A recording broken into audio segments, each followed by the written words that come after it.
Hello everyone, I hope सभी बहुत अच्छे हैं और सभी एस्टेट दिसंबर 2024 की प्रिपरेशन स्टार्ट कर चुके हैं।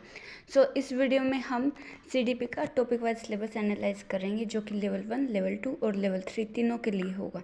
और लास्ट में हम ये भी डिस्कस करेंगे कि क्या हम एस्टेट और सीटेट की सीडीपी को एक साथ प्रिपेयर कर सकते हैं, क्या दोनों डिफरेंस है या अलग है।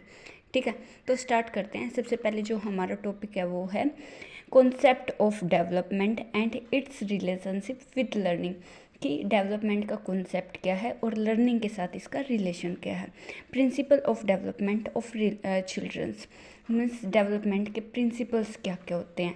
Influence of heredity and environment, जो हेरिडिटी और इन्वायरमेंट है वो डेवलपमेंट को कैसे ये अफेक्ट करता है या फिर उसको कैसे प्रभावित करता है। ठीक है, एक जो इक्वेशन है हमें बहुत अच्छे से पता है, development is equal to heredity into environment. ठीक है, अब नेक्स्ट टॉपिक है सोशलाइजेशन प्रोसेस मीन्स जो सामाजिकरण की प्रक्रिया। Social world and childrens means इसके अंदर हम टीचर्स, पेरेंट्स और पीयर्स मीन्स चिल्ड्रंस, इन तीनों को इंक्लूड करके इनकी स्टडी करेंगे। ठीक है, नेक्स्ट है पियाजे, कोलबर्ग एंड वाइगोस्की, ये तीनों साइकोलॉजिस्ट हैं और इनकी थ्योरी मोस्ट इम्पोर्टेंट होती है जो कि पेपर में आएगी ही, इसको हम छोड़ नहीं सकते। इनकी जो थ्योरी है वो है रचनावादी पर आधारित है और क्रिटिकल पर्सपेक्टिव्स पर डिपेंड है। ठीक है, नेक्स्ट टॉपिक है concept of child centred and progressive education. Child centred education क्या होती है कि वो एजुकेशन जिसमें बच्चे को ध्यान में रखकर करिकुलम और लेसन्स प्लान किए जाए। जबकि 2005 से पहले जो हमारी एजुकेशन थी वो थी टीचर सेंटर्ड, लेकिन एनसीएफ 2005 के बाद हमारी जो एजुकेशन है वो चाइल्ड सेंटर्ड कर दी गई। ठीक है, नेक्स्ट है critical perspective of the construct of multi dimensional intelligence means बहुबुद्धि का सिद्धांत, जो कि हार्वर्ड गार्डनर ने दिया था।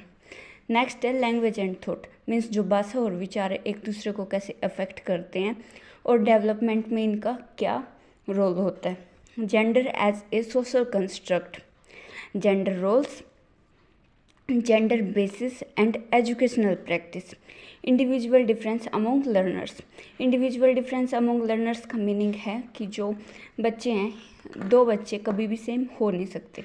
किसी की कैचिंग पावर कम होती है तो किसी की ज़्यादा होती है, किसी का क्रिएटिविटी में इंटरेस्ट होता है तो किसी का लर्निंग में ज़्यादा इंटरेस्ट होता है। मीन्स कुछ रट के याद करते हैं वो जल्दी कर लेते हैं, कुछ एक्सपेरिमेंट्स पे ज़्यादा इंटरेस्टेड होते हैं। ठीक है, नेक्स्ट है understanding difference based of diversity of language, caste, gender, community, religion etcetera. Means जो लर्नर्स है वो अलग अलग बैकग्राउंड से होंगे, उनकी लैंग्वेज अलग हो सकती है, कास्ट अलग हो सकती है, जेंडर, कम्युनिटी, रिलीजन और बहुत सारी चीज़ें अलग हो सकती है। जो हमारे जो लोकल स्कूल्स होते हैं आसपास के एरिया के, उसमें तो फिर भी ऐसी चीज़ें नहीं मिलती, लेकिन जो KVS NVS के स्कूल्स होते हैं उनमें बच्चे अलग अलग बैकग्राउंड्स होते हैं, बहुत दूर दूर से आते हैं, तो वहाँ पे ये डिफरेंस देखने को मिलता है। ठीक है, नेक्स्ट टॉपिक है हमारा difference between assessment for learning and assessment of learning means अधिगम के लिए आकलन और अधिगम का आकलन में डिफरेंस क्या क्या है। ठीक है, नेक्स्ट टॉपिक है कंटिन्यूअस एंड कंप्रीहेंसिव इवैल्यूएशन, इसको इन शॉर्ट CCE भी बोलते हैं। इसको हिंदी में सतत व्यापक मूल्यांकन बोलते हैं, जो कि इवैल्यूएशन का एक मेथड है। इसके अंदर क्या होता है कि जो बच्चा है इसका मूल्यांकन पूरा वर्ष कंटिन्यूअस होता रहता है। उसका रिपोर्ट, उसका प्रोग्रेस रिपोर्ट, उसकी एकेडमिक रिपोर्ट्स और उसके जो फिजिकल डेवलपमेंट है वो सारी चीज़ इसके अंतर्गत इंक्लूड होती रहती है। ठीक है, नेक्स्ट है formulating appropriate questions for assessing readiness levels of learners, for enhancing learning and critical thinking in the classroom and assessing learners' achievements। इसमें यह क्या बोल रहा है कि जो बच्चे की लर्निंग और क्रिटिकल थिंकिंग को इन्हेंस कैसे करेंगे और क्लासरूम में वो जो अपनी अचीवमेंट्स है वो कैसे एसेस करेगा, मीन्स अपनी अचीवमेंट्स कैसे प्राप्त करेगा।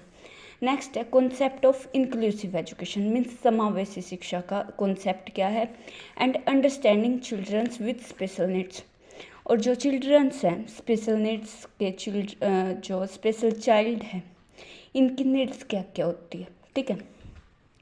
सो देखते हैं addressing learners from diverse background, जो लर्नर्स हैं वो अलग अलग बैकग्राउंड से होंगे, इंक्लूडिंग डिसएडवांटेजेस। अब इसकी डिसएडवांटेजेस क्या है, एंड डिप्राइव्ड मीन्स उनको चीज़ों से वंचित रह जाते हैं, ठीक है। नेक्स्ट है addressing the needs of children with learning डिसएबिलिटीज, learning difficulties, impairments and etcetera.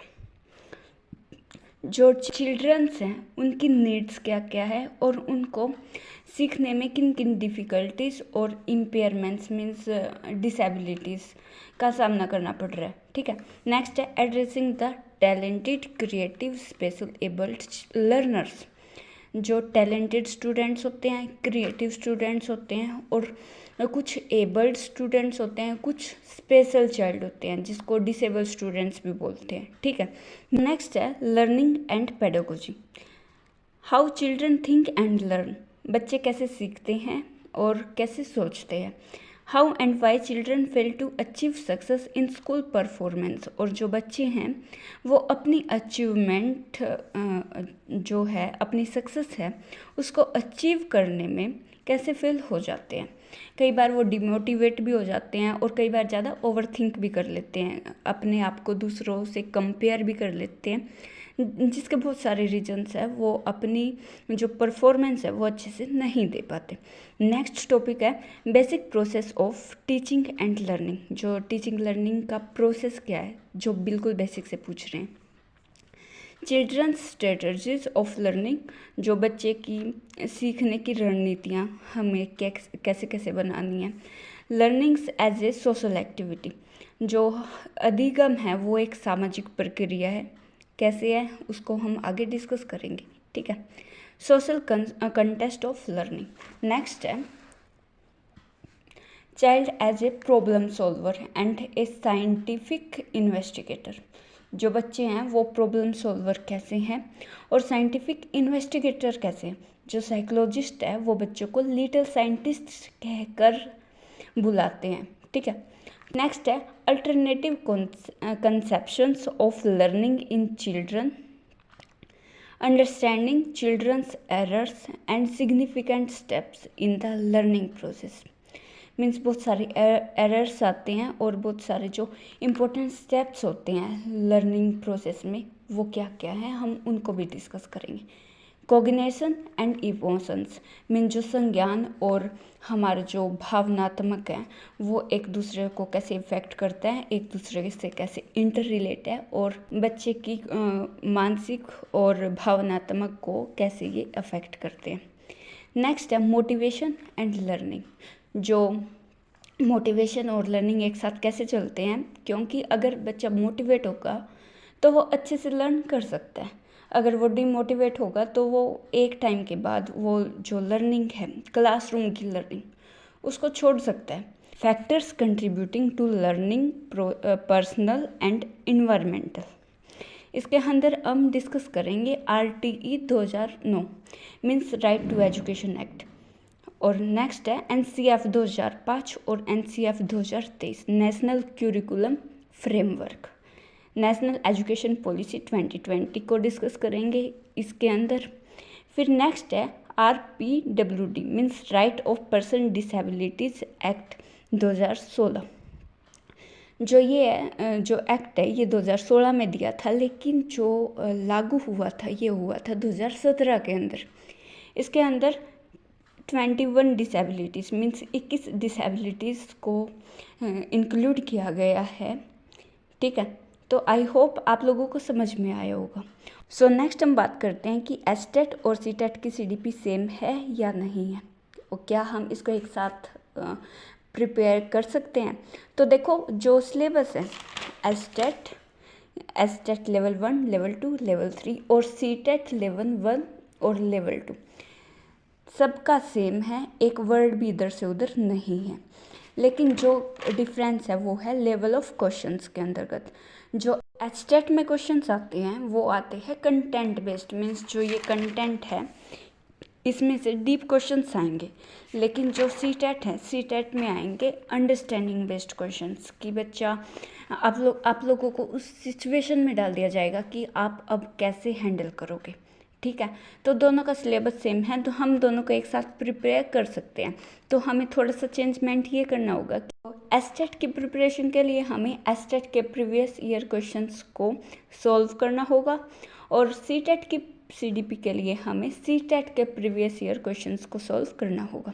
Content दोनों का सेम रहने वाला है, बस लेवल ऑफ क्वेश्चंस चेंज हो जाएगा। आई होप आप लोगों को समझ में आया है और आप लोगों के सारे डाउट्स भी क्लियर हो गए। So thank you so much and stay connected until the exam. Have a good day.